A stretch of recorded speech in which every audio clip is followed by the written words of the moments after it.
I will start my intervention in reply to the budget speech of the Minister of Finance and Economic Development this morning by stating a fundamental truth. And it epitomizes one of the worst misdeeds of this government. This fundamental truth does not emanate from me. I have borrowed it from someone whom everybody have heard of, the Iron Lady, whom I don't necessarily admire, but who spoke the truth. And the same truth was conveyed loud and clear by the Minister of Finance of Singapore and the former Prime Minister of that great island, Singapore. Of course, they said the same things differently. And the fundamental truth goes as follows. One of our great debates over times is about how much of your money should be spent by the state and how much you should keep to spend on your family. Let us never forget this fundamental truth. The state has no source of money other than the money people earn themselves. And if the state wishes to spend more, it can do so only by borrowing your savings or by taxing you more, and it's no good thinking that someone else will pay. And that someone else is you. There's no such thing as public money. There is only taxpayers' money. Mr. Speaker, in other words, this is our money. Therefore, whatever they say they are doing right, whatever great and magnificent things they say they are doing, it is all our money. And the worst misdeed of this government is to hide from the whole population that essentially all the measures that they have announced come from our money as derived from four sources: the debt, the tax which everybody paid directly and indirectly, the depreciation of the rupee which is shrinking, and the only, I won't say commodity, but the only thing which I know is shrinking faster than the rupee, of course, is the MSM. And inflation, which is a tax on the poor, and inflation is constantly going up. Now, it is from money which we have earned or money which we will have to pay because of the borrowings. And magical thinking gives a raw deal. In fact, the regime is leaving our country in a financial mess like there is no tomorrow. It is debt-ridden and a high borrowing regime. Their tomorrow is not ours. Ours is the nation's expectation of today and the hope of tomorrow. We shall deliver more and better, but we shall deliver responsibly. We say yes to social measures, but of course, they have to be sustainable. But where is the economic thinking and strategy? Beware of spiral inflation, a vicious circle. The economy is stupid, and rebuild your fiscal or external reserves, a note of caution which was sounded by the IMF. And I will say loud and clear that the next government from this side of the House will put hard-earned cash in the hands of our people, purchasing power and not illusion money. Purchasing power is the outcome of investment in productive sectors of the economy. It rests upon confidence, transparency, accountability. We are the shapers and movers of policies for the people, by the people, and with the people. Our tomorrow is the immediate lowering of the price of petroleum products as it will have a cascading impact upon the productive sectors of the economy and the consumers. It will re-energize the economy which is tax-laden. Out of the 10.2 billion collected from each and every citizen of this country, the regime has used only 48%, that is 4.9 billion, to finance the subsidy on pain maison, the rice, and the 12 kilogram cylinder of cooking gas. It is the trademark of this regime, i.e. opacity. And I will continue with an anomaly, where the dialogue with social partners on salary adjustment. The minister is talking to the private sector, and I expect the minister to widen the circle of, and to include all social partners. There is a big anomaly. There is no announcement on the relativity salary adjustment report. It was promised since a long time to cure anomalies created by the rise in the minimum wage to 16,500 rupees and the introduction of a minimum guaranteed income to 18,500. The predicament has been by the rise of minimum guaranteed income to 20,000 rupees.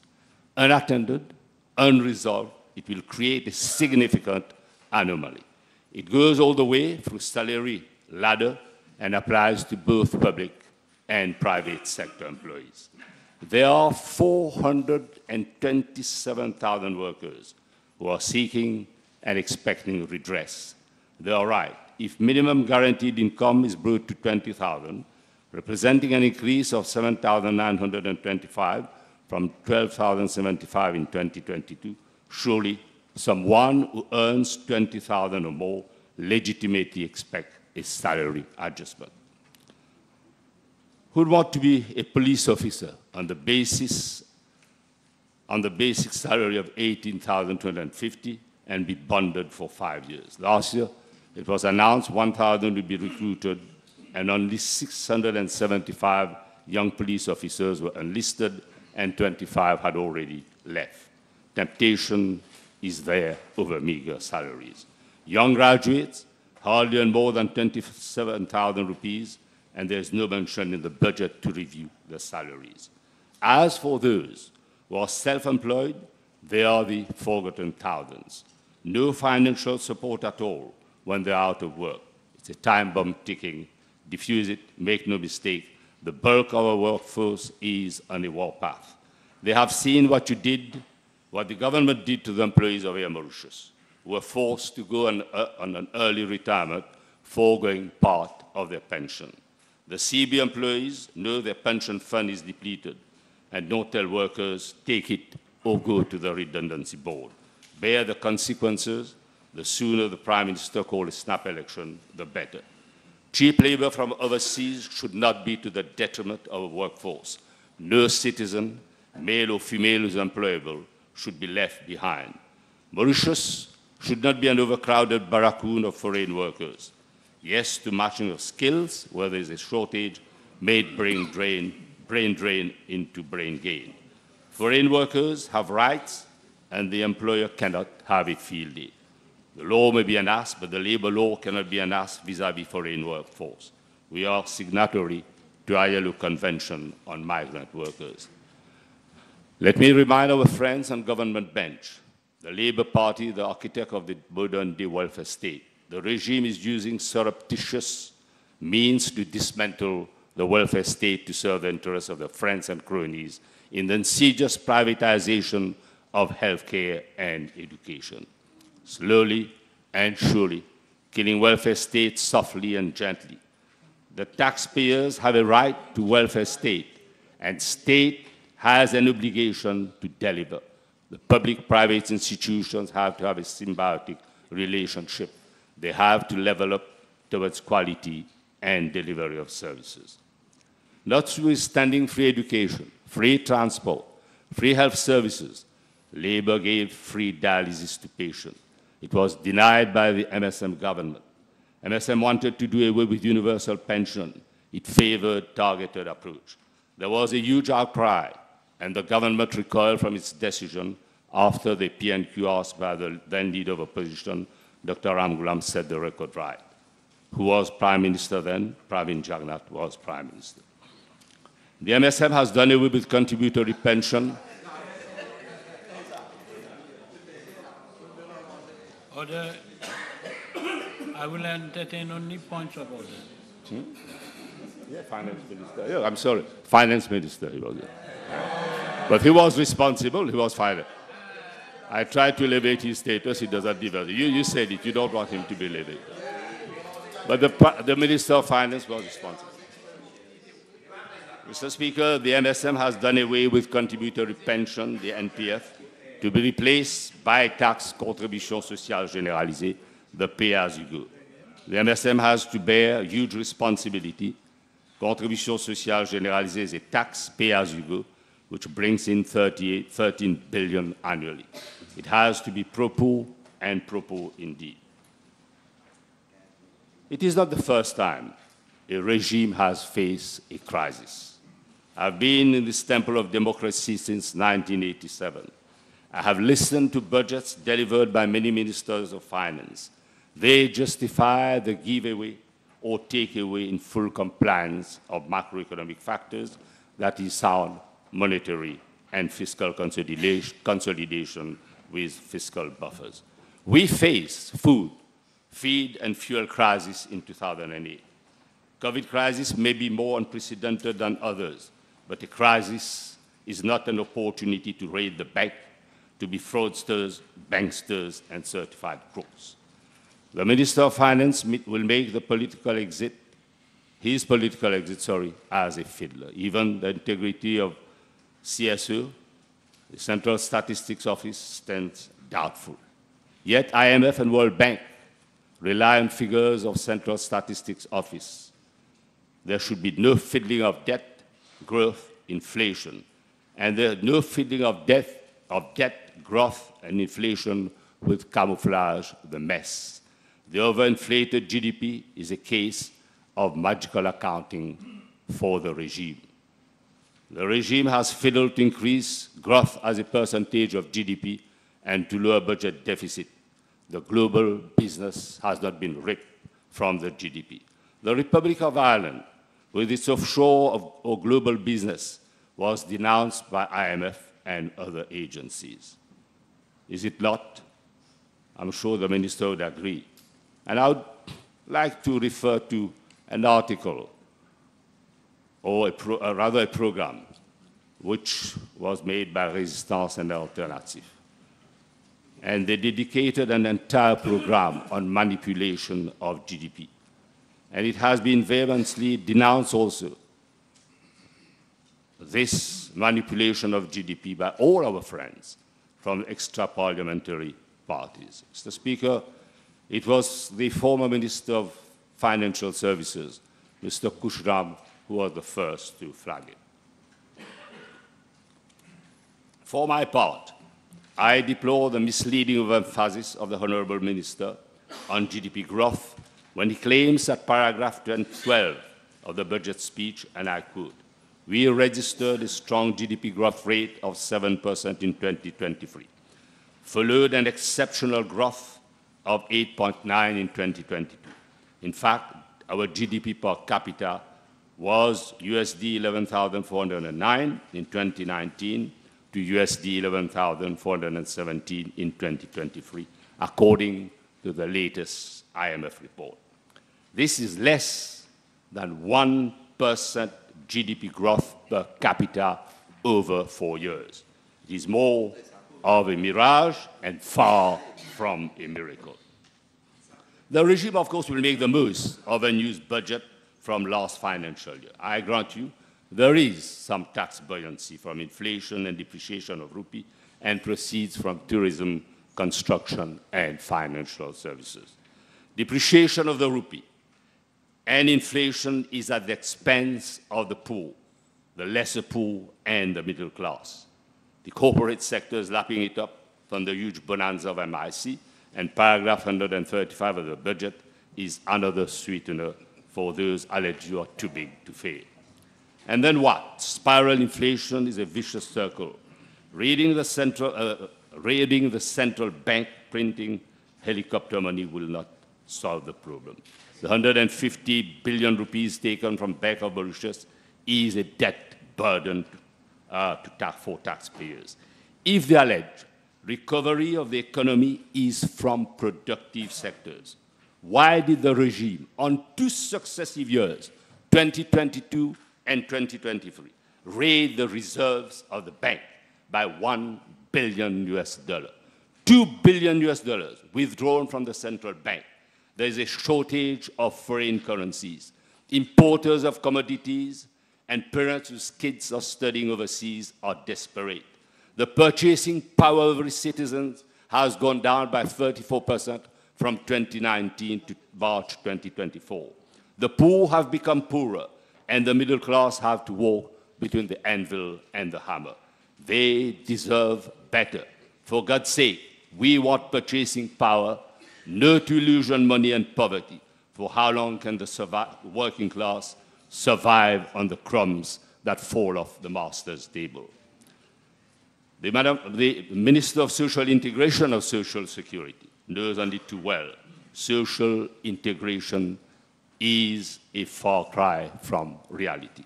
The mess is due to mismanagement of the economy. The Minister of Finance knows that perception is not a mirror image of reality. He's selling an overinflated product.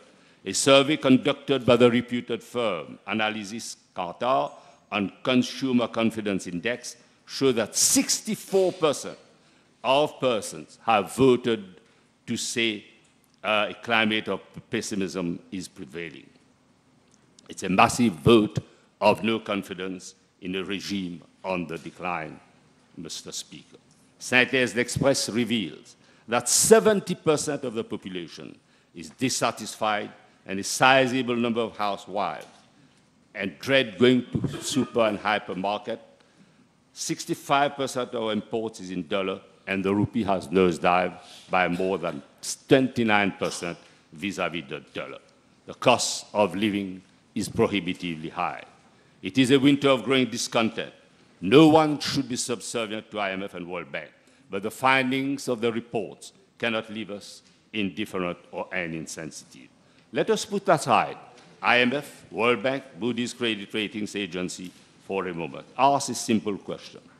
As responsible parents, should we mortgage and jeopardize the future of our children and grandchildren and bequeath a legacy of heavy debt to our dear ones? Where is our sovereign wealth fund? Our external reserves, medium and long-term sustainability of debt is impossible unless there is real growth, not growth based on inflation, unless we eliminate waste, unless we wage war on fraud and corruption, and the parallel economy laced with drugs. The regime does not inspire confidence. Mr. Speaker, the Labour-MMD alliance will usher in a climate of confidence. Everybody will be on board. It will be a Republic of Mauritius incorporated. Equity, equality, and justice for all. Unity in diversity and diversity in unity. We forge nationhood. They tear apart the fabric of our communities, of our society. No budget can defy gravity. When the interest rate on deposit is less than US rate of 5.5%, our rupee will continue to slide vis-à-vis the dollar and basket of currencies. The rupee will keep depreciating, and the cost of living crisis will worsen. Prices of food, feed, fuel, pharmaceutical products would continue to rise under the regime. Mr. Speaker, hear the story of a desperate middle-class parent. And I quote, since 3 weeks, I am on the wait list, the 12th person at one of the banks due to foreign forex shortage. I call another bank manager, same story, shortage of forex. I'm having to wait over 2 weeks to transfer money abroad. Many Mauritians abroad are scared to invest their hard-earned US dollar, if the pound sterling or euro in Mauritius. When it is time to take my money back in hard currency, we have to queue up for weeks at the bank. This is the story, this is the plight of those who have to send money overseas for the children who are studying, and this is the plight of those who have import to make sure that business is going on.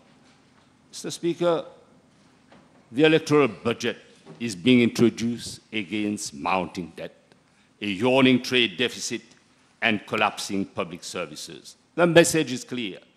Come with a clear statement, and don't be a fiddler on the roof. The special funds like COVID Project Development Fund, the National Resilience Fund cannot remain extra budgetary. The Bank of Mauritius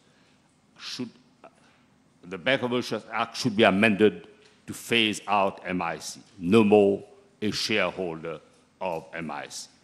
It has a boon for the corporate sector, and amongst others, Maradiva Hotel has obtained convertible bond of over 1.9 billion. A debt is a debt. There should be no write-off. I convey the message loud and clear. It's taxpayers' money, no rip-off. I've been told that money of MIC has been transferred overseas. It is the sweat and tears of workers from all sectors. Those guilty of impropriety of financial crimes won't get away. Our biggest threat remains public debt and total public debt. Unfortunately, public debt of more than 525 billion rupees is piling up. And with the 60 billion out of the 150 billion of helicopter money, it amounts to 585 billion. That is more than 1 million of debt owed by every member of the workforce. Our national cake, the real gross domestic product, is not what it is, I've stated earlier. Grossly exaggerated by more than 90 billions by the fiddlers. Global business want to know if they will be exempted from the corporate climate fund levy of 2%. Expectation to generate 5 billion from the climate levy are there, but we have to be told how this money will be used. Like the contribution sociale généralisée, to plug into the recurrent deficit and make no non-productive permits, that is unacceptable. The latest audit report has clearly highlighted the wastage created by the present government in terms of complete mismanagement of funds. Can we trust them with another 5 billion? I propose the setting up of a private-public partnership with clear term of reference. Transparency and accountability should be on the agenda, and we have to make sure that this fund is managed in all transparency and accountability. And we have to make sure that it is not managed in relation to the manner with which the CSR fund was managed. The fiddlers have to explain. Mr. Speaker, mismanagement, misprocurement, and politically motivated decision have cost the citizens close to more than 100 billion, or an average of 25 million daily since 2015. And I don't have to elaborate. From BI to Betamax, fall in valuation of the SBM, it's a long way to Tipperary, as my Irish friends would say. Just another instance of gross mismanagement by the government can be found on page 20 and paragraph 135 of the budget speech. The Minister of Finance has announced that government will provide support to some of the richest individuals of the country by compensating the increase in the minimum wage and salary compensation of 2024 in the textile industry. Such a support should have been restricted to the more modest textile companies. Let me remind the House that under the Labour government, the wages from 2010 to 2014 increased by 34%, and loss of power purchase was only 12.8%. According to Statistics Mauritius, between 2019 to 2023, wages increased by 20%, and cumulated loss of purchasing power was 28%. Mr. Speaker, under the Prime Ministership of Dr. Arvin Boolell, quality of life was comparable to a highest income status country. We were looking at new poles of development and consolidation of existing sectors. We had a vision and a well-established roadmap to level up. This is the reality.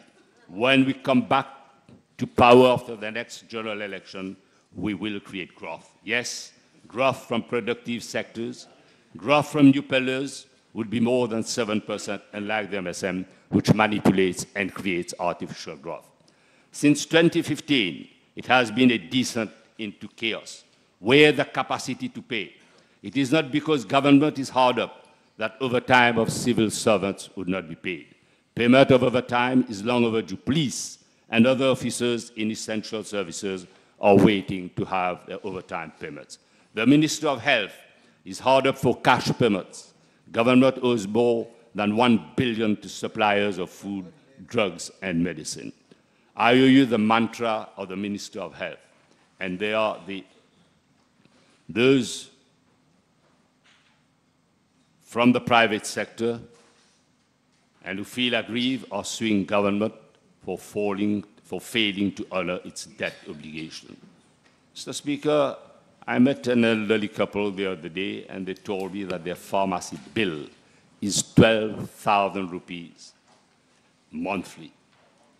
Why? To a large extent because hospitals cannot afford to dispense the prescribed drugs. Let me now turn to the tourism sector. Revenue from the tourism, financial services, and construction industry, as I've stated earlier, remain the feeder of a fragile economy.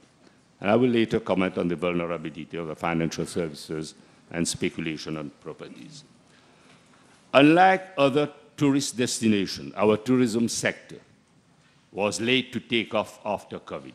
Government predicts 1.4 million tourists to generate 100 billion rupees of a depreciated rupee. A tourist on average stays 11 days and will spend approximately 7,000 per night, including hotel stay, food and drinks, transport, excursion, shopping, spa, etc. Absolutely no concrete measures to boost tourist spending and offer choices and services for tourists to spend their money. The current increase in tourist spending is mainly due to a depreciating rupee. Employment in tourism declined from 31,000 in 2019 to 28,000 in 2024, and yet locals are fleeing the job in hotels in favor, of course, of cruisers. From a regional leader in tourism in the 90s and early 2000, Mauritius is now ranked 4th in the region in terms of average spending, trailing behind Maldives, Seychelles, and even Sri Lanka. I would advise the Deputy Prime Minister to revisit his policy. Mr. Speaker, the voters will make no U-turn with any takeaway or giveaway. This budget has more holes than Swiss cheese. The nation is alive to the cost of living crisis. Money illusion gives a feel-good sensation which is short-lived. Fundamentals are not being addressed. The budget does not mention an equity investment by government of $6 billion in financial year 24-25 in the Mauritius Housing Holdings Limited without an explanation of the company and the use of funds. The minister has to explain. The elevated debt burden compared to peer countries is a critical issue. Lessons have not been learned or drawn. A downgrade to junk status would be damaging for bank and financial institutions. Mr. Speaker, the rejection of the MSME is inevitable. It is sailing in a sea of unelectability. The regime thrives on corruption and fraud, money politics, fake news, and deep fake news. MSM-led regime has failed on economy, education, law and order, and national unity. It has no new poles of development. It is an outright failure and, of course, thrives on outdated policies. Mr. Speaker, the wind of change is blowing. To understand real change, it's good to walk down memory lane. We were a monocrop economy. Sugar was the mainstay and was the sweat and tears of an exploited workforce. Before independence, we were an overcrowded barracoon, described as a nation of nurses by V.S. Naipaul. After independence, under the able leadership of the father of the nation, Mauritius opted for predictability and reliability and not for the vagaries of world market prices. Proceeds from the sale of sugar to US and UK markets are used to diversify the economy and widen the circle of opportunities to forge a neighborhood, Honorable forge, body in order. to forge nationhood. With market preferences, we became a reliable export-oriented and services economy. Free education, free transport was sound investment to prepare our people to face daunting challenges and grasp opportunities. Free education became a passport for life. Financial sector, IT-enabled services, circular economy are new poles of development. If properly harnessed, the rate of growth can be phenomenal. Potential to be an ocean state with our vast EZ and extended continental shelf is within reach. That is the blue economy of which the budget is alarmingly silent. Mr. Speaker, to sustain development, we have to be a much sought-after destination and turn brain drain into brain gain and say no to mismatch of skills. We have to go for strategic partnership in productive sectors of the economy. Unfortunately, we are in a crisis. We have the cost of the living crisis, the baby crisis, and the labor shortage. We have rising sovereign debt. We need a sovereign wealth fund managed by experts for long-term sustainability. Norway did it in all transparency and accountability.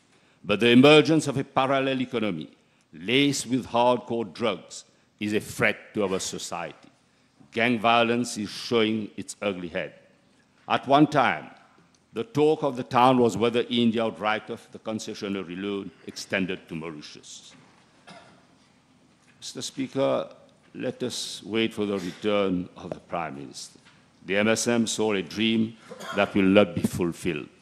That is, huge sum to be reaped annually from lease our territory to go to UK. Of course, discussion ongoing, and we will have to wait for outcome of the UK general elections. We will be the government which will conduct and conclude the negotiation. Mr. Speaker, how can we expect an increase in productivity when the Container Park Performance Index places Mauritius at an underwhelming 327th out of 348 ports globally? The MSM never bothered to turn our port into a hub. According to UNCTAD, small islands or developing countries pay twice for the costs of imports and export. We are being priced out. Depreciation of the rupee cannot be a way of life. Let us modernize our port and be environmentally sensitive to sustainable development in its vicinity. Out of 968 drains projects entrusted to NDU, only 34 were in progress. It's taxpayers' money thrown down the drain with a number of abandoned projects. Do you know the amount of interest payment paid to a contractor in relation to Rivière-du-Rempart market fair? 522 million rupees. Shocking, it stinks. The inhabitants have to suffer undue hardship inflicted by a regime for failing to repair potholes, to patch roads, and construction of retaining walls. Perhaps these projects appear insignificant to the regime because they are not cash cow, money talk. Are you surprised, Mr. Speaker, when MPs of the regime are copiously insulted? Mr. Speaker, as we say, water, water everywhere, but where the running water? CWA has a director converted into a quasi-minister. Non-revenue water exceeds 50% owing to an antiquated piping system. The former DPM promised water supply on a 24/7 basis. Indeed, game for a laugh, but a tragic reality for those who have no running water to shower and to flush the toilets. Enough is enough. It is flagrant violation of basic human rights for people not to have water, to have a shower a day, or to flush the toilets. Of course, they've decided to flush the regime on the day of reckoning. The internal auditor of the CWA has drawn attention that payments would not be sanctioned in relation to the pipe-laying system project. The quality of work has to be certified by engineers. The lady did not budge. She has chosen to quit. And I have to congratulate internal auditors from different sectors, namely CWA, from Silverbank and other institutions who preferred to resign rather than being submissive and party to corrupt practices. The internal auditor deserves our praise. I still don't understand why officers of the Ministry of Finance bent backwards to sanction payment irrespective of quality of work. Undue pressure was used by the director of the CWA. I am appalled and shocked the substantive ministers treated with contempt by the quasi-minister of water. Mr. Speaker, the budget has been overshadowed by the parallel economy. The hardcore drugs are killing fields our society. 14 billion worth of drug seizures since 2016 to date is the tip of the iceberg. If not addressed frontally, it will lead to a descent into social chaos. The nexus with drug barons is obvious. A Bolivian couple with 6 kilograms of cocaine worth 100 million rupees is the mule for a drug baron living in Mauritius. Who is he? Perhaps the cronies of the MSM, led by Private Jagannath, should know. 95 kilograms of cocaine was discovered in the mechanical excavator on the day the first tram of mail landed. No arrest yet, but inquiry is still ongoing. In 2022, out of 120 cases reported, only 3 cases landed in court. The big boss roams freely because of the nexus. Honorable Minister of Commerce, Karichand was wrong to authorize the roll-on cigarette paper with a street value. Yes? Okay. What is happening here? Is there any point of order? Point of order. At no point in time, I authorized. I answered the PNQ where I stated that the authorization was given back in 2019.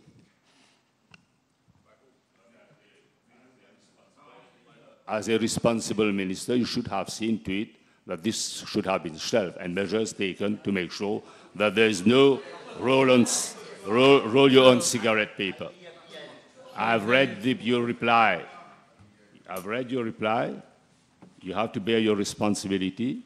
I can understand you're trying to be a responsible minister, but unfortunately you didn't act and you didn't take corrective measure. You should have said so. You should have done so.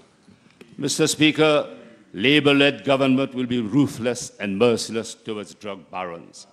The truth will be uncovered as to those who have been close to traffickers. The Lam Shanling report gave a foretaste. The MSM-led regime will have it in the face. That's the difference. There's a vast difference between them and us. Zero tolerance toward those who are harming and destroying our children, our youth, our human capital. The Dangerous Drugs Act has to be amended. All drugs-related cases must be referred to the office of the DPP. There is a racket led by a person to get some of the alleged offenders off the hook against huge payments. Monitor high-profile cases of drug traffickers are not always being referred to the office of the DPP. Striking team is reluctant at times to dismantle the network. Mr. Speaker, COVID was an early harvest and a bumper crop for many, notwithstanding the hefty contribution made to swell the war chest of the MSM. The 10 million rupees that Mr. GMLS made is only a tip of the iceberg. After all, he stated forcefully he was the special advisor to the Prime Minister. Are you surprised that the MSM has 4 to 5 billion to exercise, billion rupees to exercise undue influence at the forthcoming general election? Who said it? An independent political analyst. Did he say 40,000 rupees per voter? It's taxpayers' money. Taxpayers have been ripped off. Time to collect, Mr. Speaker. Voters will strike with the sweat and tears of joy to oust the regime. Mr. Speaker, I talk our human capital, our best asset. It is the powerhouse. It is the energizer. the movers and shapers of our economy. Can you imagine our financial services, our IT-enabled services, the tourism, without the vigor of our youth? We have been able to leave the grey list of OECD and blacklist of EU, advise the regime not to entertain the likes of Gupta and Shetty. This government has failed to draw lessons from the evil effect which Dr. Sobrino had upon our financial services. The Indian press writes, the past investment may be scrutinized. Government ends easy tax relief for Mauritius-based foreign portfolio investment. It has to adapt to consolidate and make the financial services more competitive. Promises were made by the Indian Prime Minister Modi to late Senator Jagannath that India would protect our low-tax jurisdiction. But whether we like it or not, multilateral agreement rule the waves, and there's no departure. Before signing the recent amendments on the Mauritius-India Protocol, influenced by the base erosion profit shifting, Mauritius should have first looked for a carve-out on the grandfathering of businesses before 2017, as prevailed in the double taxation avoidance treaty. Will grandfathering provisions likely to be insulated from amended rules? There has been no dialogue with operators. It is unfortunately a false start. Many big players have acquired companies in our financial center. We have to be mindful that they don't use our domestic companies simply as back office. Value addition will keep our youth in our jurisdiction. A labor-led government will turn brain drain into brain gain. Youngsters in the financial services are taking up employment in more secure jurisdictions. Did I not say at the beginning, we are under the constant gaze of the IMF and the FATF. Yet, we have to make sure that our jurisdictions are clean and neat. But we're not making much headway in a sector where opportunities are constantly knocking. We must not be a tax haven for shady characters. As a low-tax jurisdiction, tax avoidance today and evasion should be past history. What they want in our jurisdiction is substance, substance, and substance. Mr. Speaker, EDB conduct roadshows and fairs in the interest of unfortunately land speculators. It should not incentivize the whole of our limited land area. Why are our young, qualified, or skilled manpower seeking better pastures? The regime is to be blamed. It is impossible for many of our young people to buy a plot of land and construct a decent home. The cost of 7 pairs of land for construction can be as high as 2 million rupees, Mr. Speaker. Land speculation is killing the legitimate hope of a young couple who want to have a roof over their head, to ensure that the kitchen runs smoothly, and to make laughter the best medicine. The fear is real from the number of foreigners who are allowed to buy ground plus 2 properties. Put citizens of our republic first. They are being priced out. Mr. Speaker, our best asset is our valuable human capital. The Mauritian miracle is possible. A nation's strength, warns Emmanuel Macron, France's president, lies in its ability to generate a dynamic birth rate. An article in The Economist highlights the chronic and acute demographic problem. The world wants to escape baby crisis. Since 2006, in September 2006, South Korea's government has spent $270 billion or just 1% of its GDP a year on baby-making incentives, such as tax break for parents and maternity care.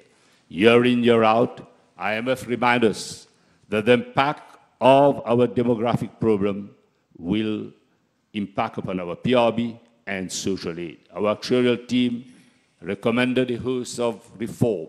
Parental leave will have its lawful place on our agenda. The measure announced in the budget conveys the right signal. Of course, of human bondage should be our mantra. A selective immigration policy deserves utmost consideration. The delicate balance of our demographic pattern has to be maintained. We are a world in miniature, and we have to consolidate unity and solidarity, and it should be sine qua non, which is sine qua non for stability and growth. Mr. Speaker, this is the parliament of dissolution. I can give firm guarantee to the population that the Labour-led alliance will deliver. The key word is governance. We will put hard-earned cash in the pockets of workers and will deliver love and care to the needy and persons with disabilities. We have to dignify our people. Equity, equality, and magnanimity will be our mantra. The MSM-led regime is leaving the country with a parallel economy based on drugs trafficking. It has to be dismantled. An educational system which has become a threat to children and society. 94% of failure rate for those in the extended program. Education has to be a success story, a passport for life, and not a jailhouse rock for misfits. Bring all our kids on the path to success, irrespective if some will move on the fast track and others on the slow lane. It is the ultimate destination which matters. The key word is level up. Madam Vice Prime Minister, Parents and Teachers Association of Private Secondary School are up in arms. They are sick and tired of being taken for a ride. The books of teaching materials have been delivered after a long wait, a wait of more than 5 months. The problem of shortage of teachers, of teaching staff, is yet to be resolved. Be flexible, for God's sake. Do recruit. They blame government for high rate of truancy. It is higher than the pre-COVID period. The problem of drugs in school is not negligible. It is becoming acute. The director of the PSA is insensitive vis-à-vis partners because he thinks he was offered a sinecure. The goalposts cannot be changed to frustrate management and teaching staff of the private secondary school. The question that begs an answer is the agenda of the regime to bring the demise of private secondary education paid by taxpayers. Granting aid should not be delayed to frustrate management of private secondary. No child should be left behind. I appeal to the Vice Prime Minister to take corrective measures, even if a regime is on the verge of collapse. Make an exit with clear conscience. And I will quote what a co-leader of the Youth and Social Support Project stated, Professor Franco. He said that the benefits of good social support cascade into many areas of health. Friendship and social connection are cornerstone of healthy adolescent development. If young people are lonely, they are then at an increased risk of developing depression, physical problems, such as poor sleep and later ill health, including cardiovascular disease. Mr. Speaker, we have to bring in civic education. We have to set up civil defense unit and draw lessons from the German system. Prepare young citizens to be citizens of good society. They have to be inculcated with values of democracy, relevance and importance of ecology, and sustainable development and good citizenship. They are our best asset, though at times they behave like angels with tight fists. We have to make our youth the eco-warriors of today. Amending the Constitution to make our seats an ocean state is the way forward. There's so much which could have been done for a country with 2.1 million square kilometers of EZ, the 20th largest in the world. It is high on our agenda. Blue economy holds promises for prosperous Republic of Mauritius with its vast EZ and extended continental shelf. Not a single mention, as I've stated earlier, of blue economy in the budget. EIA licenses are dished out at an alarming rate over a year. The Minister of Environment is like a desperate swimmer, and he cannot be insensitive or indifferent to the pertinent matter raised by Honorable Ms. Béranger. I will not elaborate, but a minister sworn in cannot be judge and party. I hope he declares his interest in cabinet.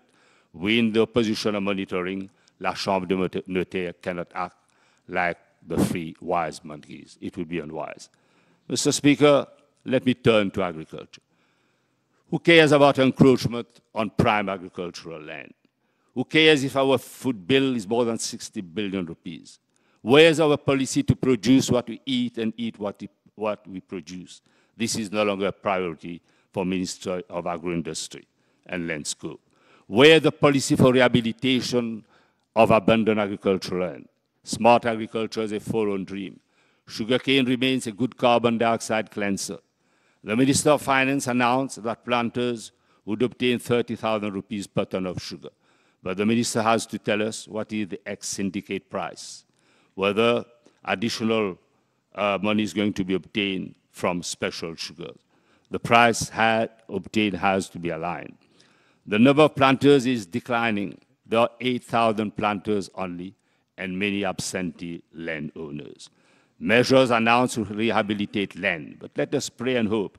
As of now, only 2,000 hectares are under replantation, and not 9,000 hectares as have been stated in the budget. Mr. Speaker, as for key performance indicators, these are yet to be spelled out. So I will ask the minister to check the figures. 30,000 hectares under sugarcane cultivation. Abundant land can be used for reforestation to obtain carbon credit, notwithstanding sugarcane itself is a good carbon dioxide cleanser. For God's sake, set up the Vocational School of Agriculture. Start with basic research and development and innovation. Computer-controlled agricultural production with AI is a reality. Unfortunately, with Land Scope, there is neither scope, scale, nor depth for the planters and other entrepreneurs. Where is the polytonal agriculture, which we highlighted every time we have an opportunity to raise the issue? Bring in the Dutch and the South Koreans as strategic partners. Self-sufficiency is not a dream, it can be a reality. Livestock farming units have to be set up, but it may be a daunting task. Lessons have to be learned from the Salazi experience. The MCIA is mired, the Mauritius Cane Industry Authority, in controversy. It has no internal auditor and qualified company secretary. The report of the external auditor is shocking and a shame for management. It is a time bomb loaded with debt and is serving the personal interests of like-minded to the detriment of the planters community. Audit committee meetings have not been held for more than 3 years.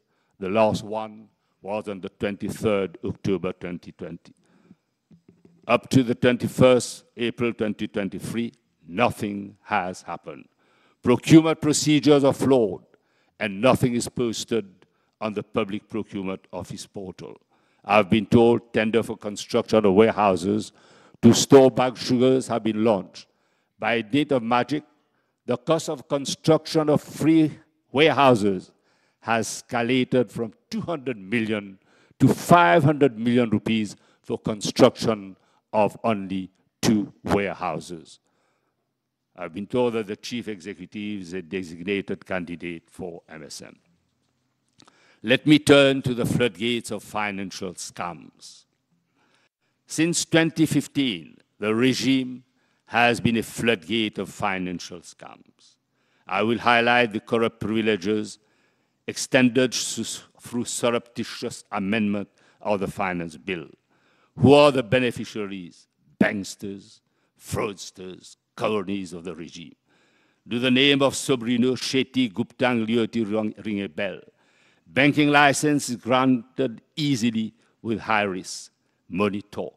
Since 2017, the Bank of Mauritius has become less diligent on source of fund.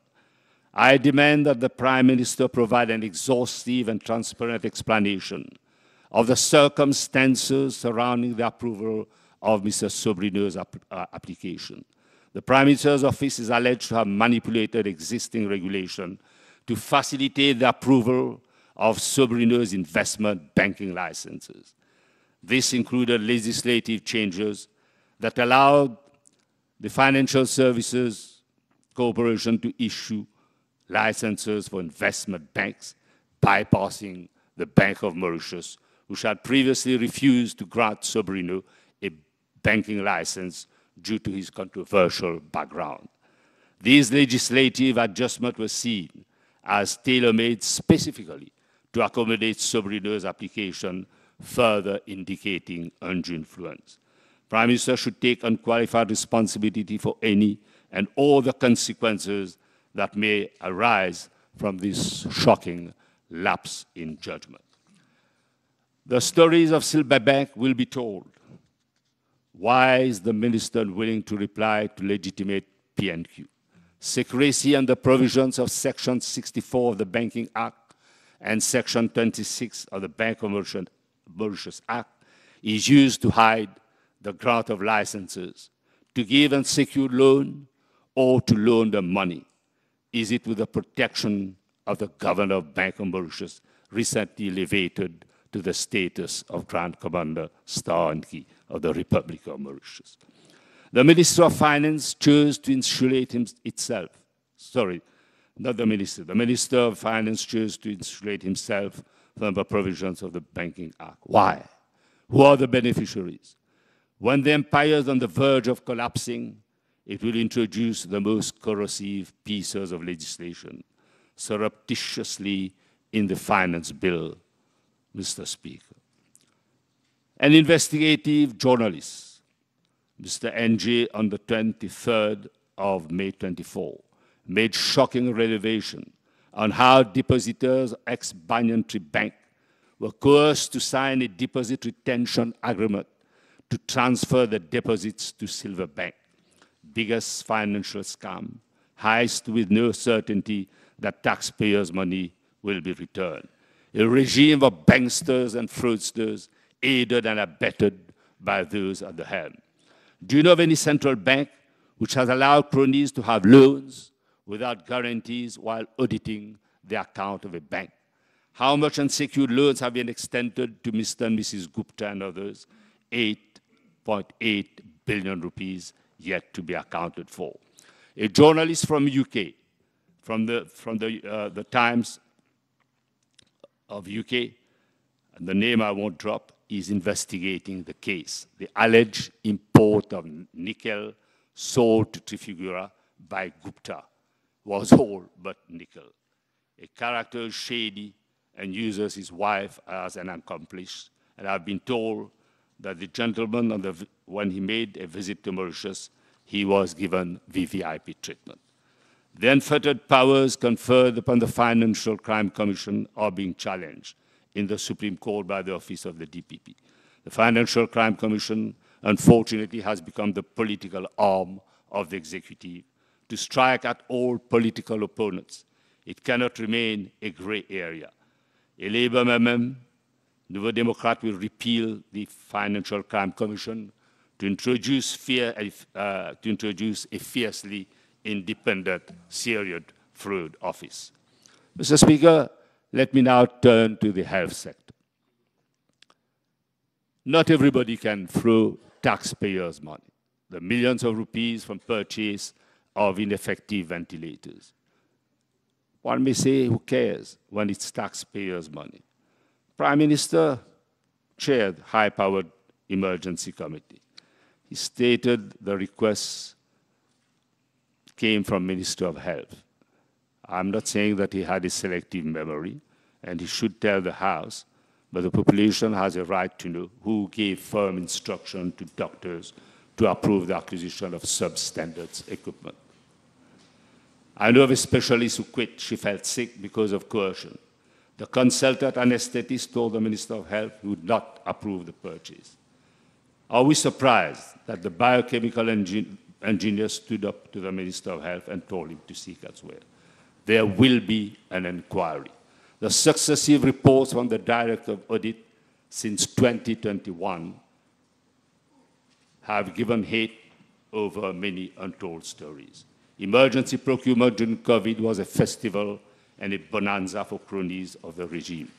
Pack and blister rogue suppliers sold artificial respirators, not to the norms and standards, for 476 million rupees, and thermal camera from Digital for controversial sum of almost 309 million rupees. Mrs. Govindan, whose husband died prematurely, I'm sure has many untold stories to tell. And I'm sure Dr. Jumai would be obliged. Mr. Speaker, winners take all, but they left their main agent out. The diary with all the payments will be used as evidence to uncover the truth. You just have to wait. The main agent was left out after threatening to denounce the crooks. He was kidnapped and murdered in Telfair, Mocha, whose hands are smeared with the blood of the late Mr. Skisner. How do some of them dare to shake the hands of decent people? I'm not going to talk of benefit of doubt, but the hands are smeared. The truth will be uncovered, and guilty party or parties will have to face trial. It is a mediocre attempt to address the key health issues affecting our population in the short term and long term. We have to focus on secondary and tertiary prevention, and unfortunately, they have focused on secondary and tertiary prevention and practically ignored primary prevention. Medication costs will continue to rise, and additionally, there may be a lack of key medication if the situation is not addressed. The artificial intelligence ECG machine should never have made its way into the budget. It is at a premature and preclinical stage at best, and I would advise the Honorable Minister to pay heed to 2 scientific papers which were published, and we could forward copies to him. The reason as to why they put into question the reliability and interpretation of the results. I would advise him to err on the side of caution and be careful because of false positive results. And he has to tell us why these results have to be interpreted in Germany and at what cost. Unfortunately, there's no mention of mental health of the population. This has been completely sidelined in the budget. Mr. Speaker, let me come to procurement of drugs, which is a major scandal. On procurement of 1 million tablets of molnupiravir, the principal pharmacist, Mr. Naik, has been made a scapegoat. The scandal denounced by MP Juman revealed that emergency procedures were not followed. An extraneous contract was awarded to a rogue importer at the scandalous price of almost 80 rupee per tablet, compared to the price of 930 rupee tablet from a reliable and trustworthy supplier. I'm not going to ask questions whose palms were greased, but this was insider trading, and guilty parties have to answer for. Whoever gave instructions, be it the CMO or any other person, will have to answer. The rule of the ICAC was controversial and made uncalled comments on the ruling of the court. All charges against Mr. Naik have been dropped. Why is it that he's still under suspension? Mr. Speaker, as for High Perform, it registers medicine every month, whereas pharmaceutical products from reputed labs have to wait up to 1 year to register a new medicine of quality. I agree with the recommendation of the Competition Commission, which says yes to parallel import. All measures should be taken to prevent counterfeit products entering our market. The question that begs an answer: where is our quality assurance lab? If there is bioactive medicine in use in hospitals, 60% of the drugs should have been recalled. The views of the World Health Organization are pertinent, and Intellectual Property Rights Act has to be amended. Mr. Speaker, health is wealth, and there are lessons to be drawn from flash floods. Unfortunately, we never learned. Since 2015, the regime promised sewerage outflow would be a thing of the past. 10 years gone, there's still backflow and overflow from flash floods. Where the sewerage reticular network to redress this problem? The grievances of people have reached boiling point. Are we surprised of high incidence of death over infectious diseases like leptospirosis? And we have to beware of dengue and malaria. Mortality increases with age over 70 years of age.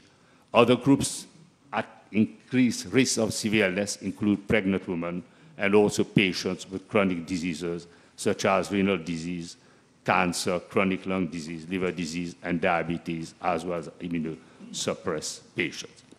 PNQ was asked on at-risk patients who are having renal dialysis.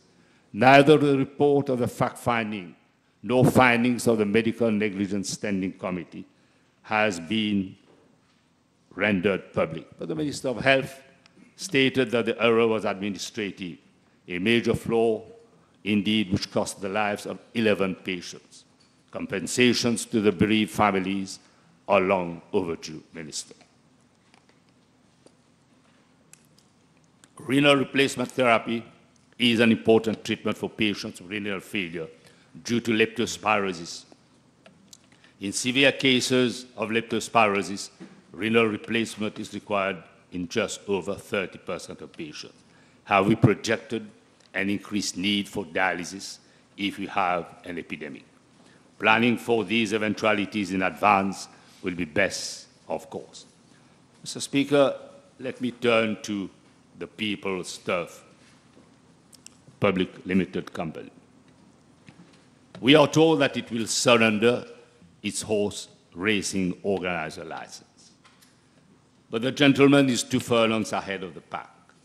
His appearances in the media lately are a mere eyewash, and it has been so decided with the duplicity of the regime. We ask the question who controls the gambling mafia with complicity at the highest echelon of government. Mr. GMLS has an obligation to answer. The minister is desperate and wants to collect betting taxes which have nosedived. Horse racing industry used to bring 800 million rupees as tax revenue to the coffers of the state. But the state, as a tax collector, has an obligation to make Champ de Mars an attractive leisure and recreational place. We have to bring back the punters and families to the Champ de Mars.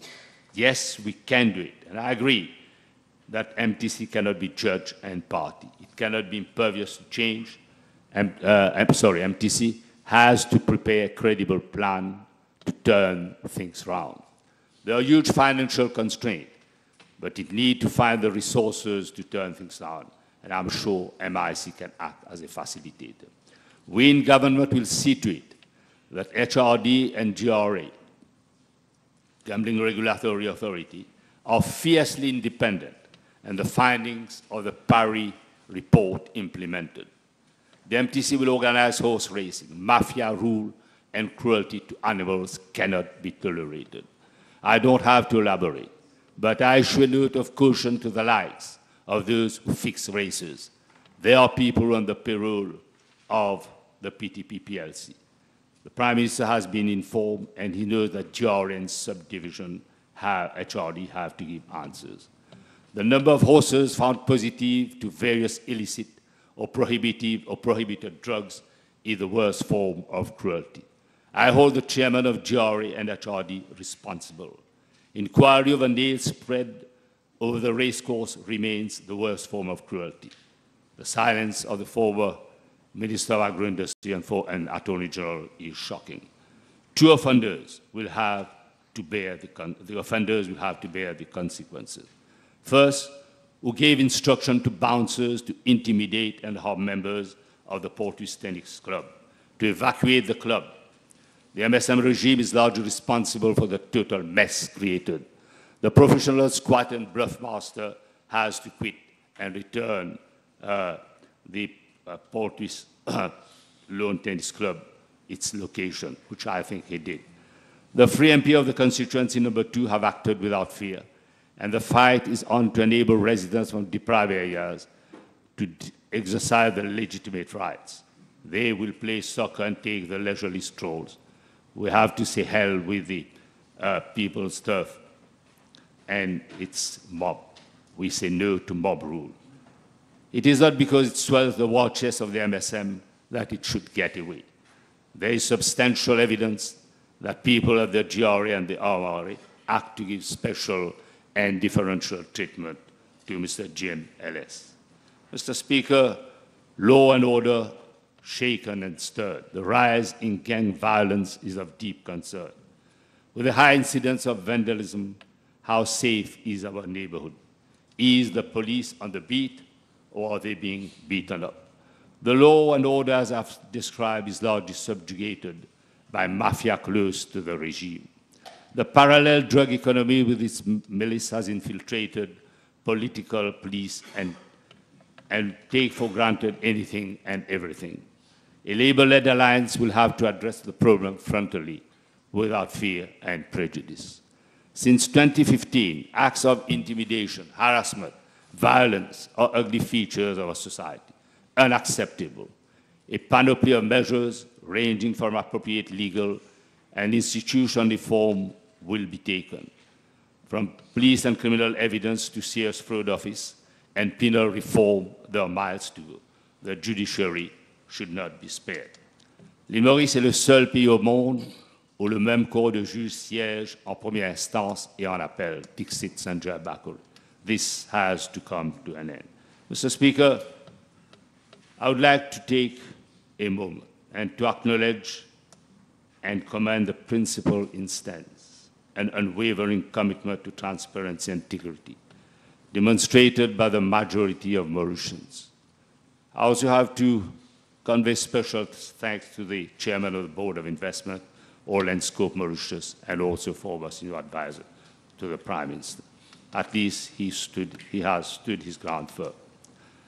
Let us be a nation of eco-warriors and inculcate a culture of eco-preneurship among the young entrepreneurs. Catch them young and let them understand the relevance of circular environment. MID started to work, but the regime deemed it fit to postpone the day of reckoning. 10 years gone, and environmental degradation is visible. The corporate climate levy will raise 5 billion rupees, which will be credited into a consolidated fund. I propose, I've stated earlier, the setting up of a public-private partnership, and with money raised to be credited to a special fund to be managed by the PPP, with specific term of reference for adaptation, mitigation, and turning the Republic of Mauritius into a pristine environment. Government cannot be trusted with the money that will be entrusted to it and credited to the consolidated fund. This money needs to be mobilized and used specifically for environmental projects.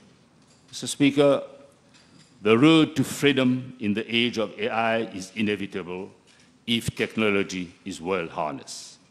Make artificial intelligence an opportunity now. Productive sectors are there, but let us deliver a wholesale inclusive package for sustainable development. Let us say no to piecemeal approach or measures spelled out in the budget. From applied research and development and innovation in productive sectors, the potential to be an ocean state is at arm's length. More than ever, the country needs to get resources towards impactful research and development and innovation to be resilient and to get us out of the middle-income trap. The country was ranked 40th in the Global Innovation Index report in 2014 under the Labour government and has dropped to the 50th position in 2023 under the present regime, a drop of 17 ranks. The World Bank, in its report in December 2023 Country Private Sector Diagnostic Report, clearly mentioned, and I quote, "There is a lack of shared understanding, vision, and strategy on how to foster innovation in the country, and which has led to a proliferation of small and scattered innovation programs and initiatives under several ministries and agencies with little coordination and interaction." It also mentioned that Mauritius was, I quote, "an early proponent modeling sustainable development with a Maurice Île Durable policy strategy in 2008. In 2008, the Labour government was forward-looking and had already embarked on a journey of sustainable innovation with clear vision and strategy. Our tertiary institution Industrial sectors, research centers have to establish better linkages to level up. And it is imperative that good governance and meritocracy prevail in all institutions. Whether it is services or manufacturing, our cane juice, rum, or demerara sugar, we have to export brand products and market Mauritius as an attractive, affordable, and alternative destination. Make Mauritius attractive, the best sought-after destination for gainful investment. The ultimate secret to unlock and unleash the energy of a great nation is confidence, and not like the case of this government where corruption and opacity prevail. We shall be the next government. Prime Minister should pluck courage to call a snap election. He's like a spent swimmer hanging onto a rotten wooden plank. His exit is programmed, and he's swimming in an electable sea. Mr. Speaker, I thank you for your attention. Thank you very much. Thank you. Will you speak?